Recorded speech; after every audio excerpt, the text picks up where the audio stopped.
Well, I'd like to just start off by asking you about how you acquired this passion for people's minds and their thinking. Was it something that you always were interested in, or was it something that developed uh, as you were getting your education?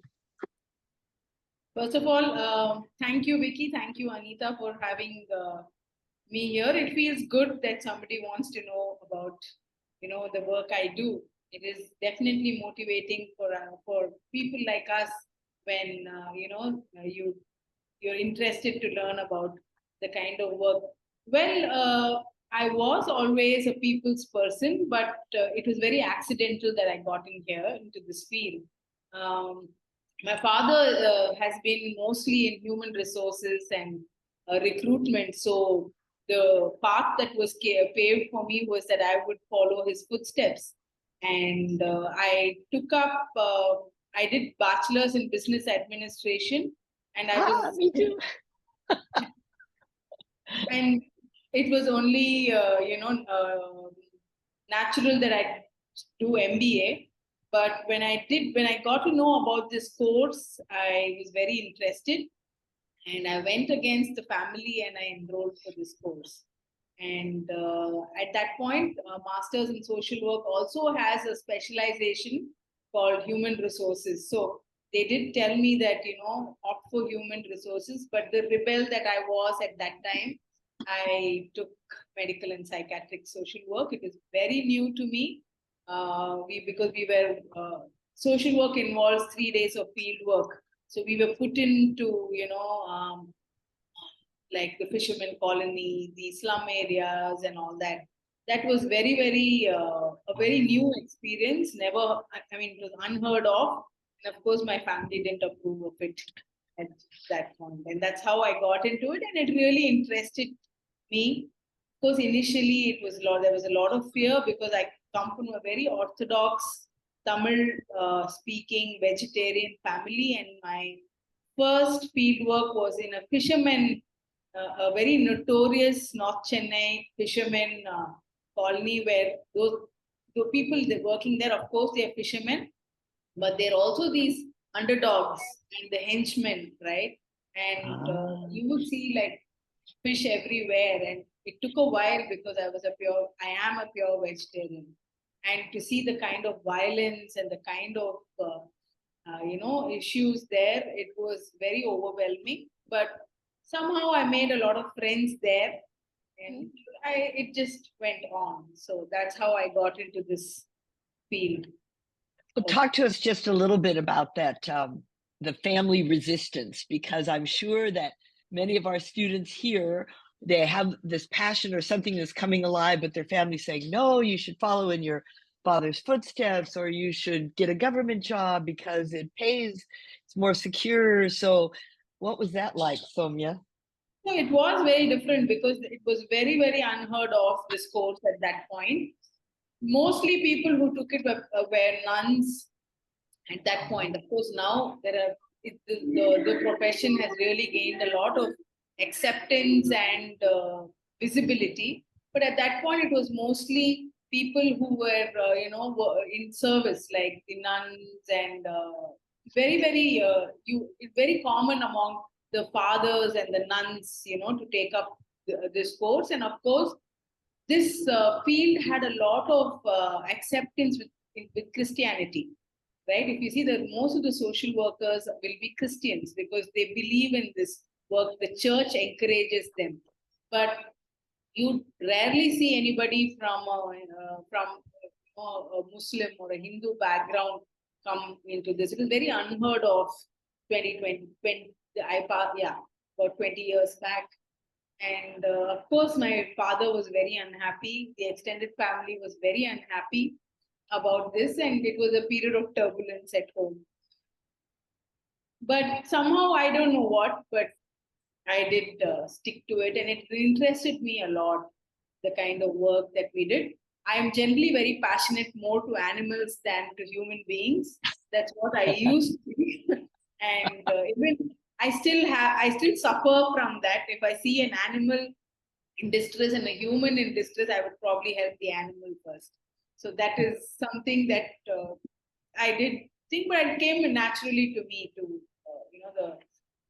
the empathy and working with people. And I used to enjoy my work there in the fishermen thing.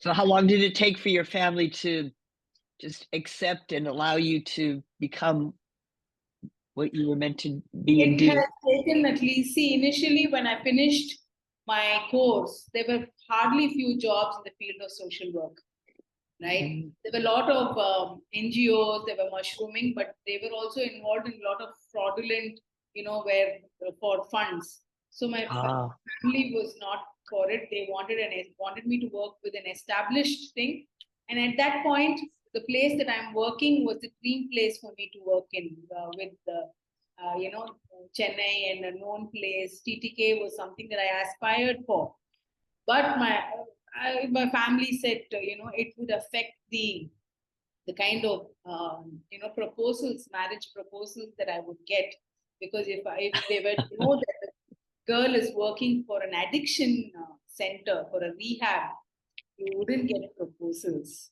So I was not allowed to work, and at that point there were not many jobs also. So I took up banking, whatever came my way, and oh, credit so card. interesting.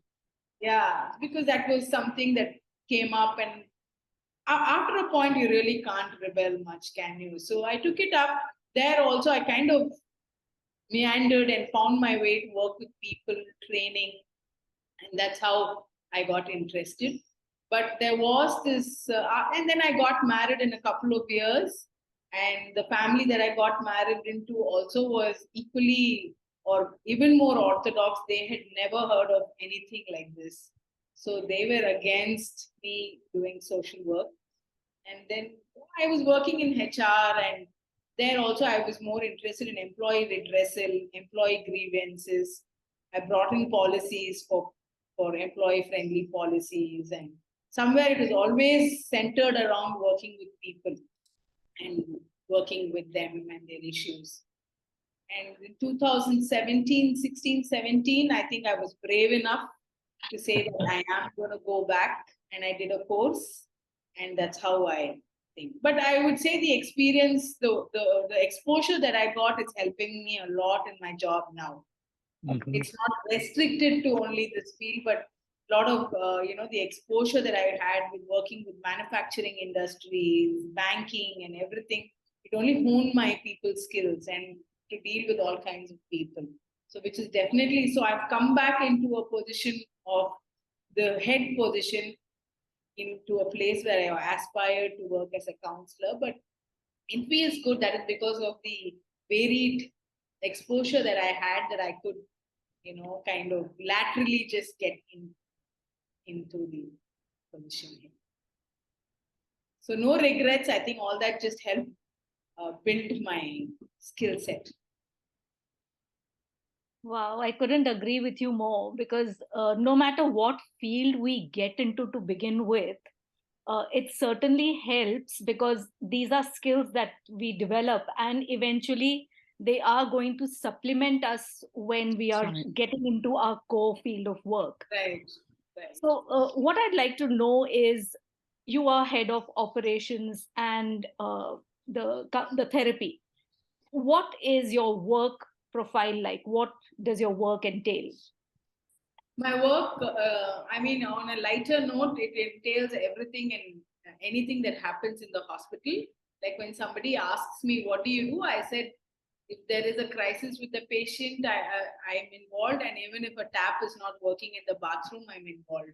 So it really pretty much everything, thing. But jokes apart, I take care, I head the therapy team, the counseling team, and I overall the operations of right from admissions, dealing with the medical team, the domestic staff, the kitchen, everything, and the outreach programs that we do, the collabs we have, the collaborations, everything. I kind of manage the entire thing, and I report into the management of the. This is a trust, so I'm kind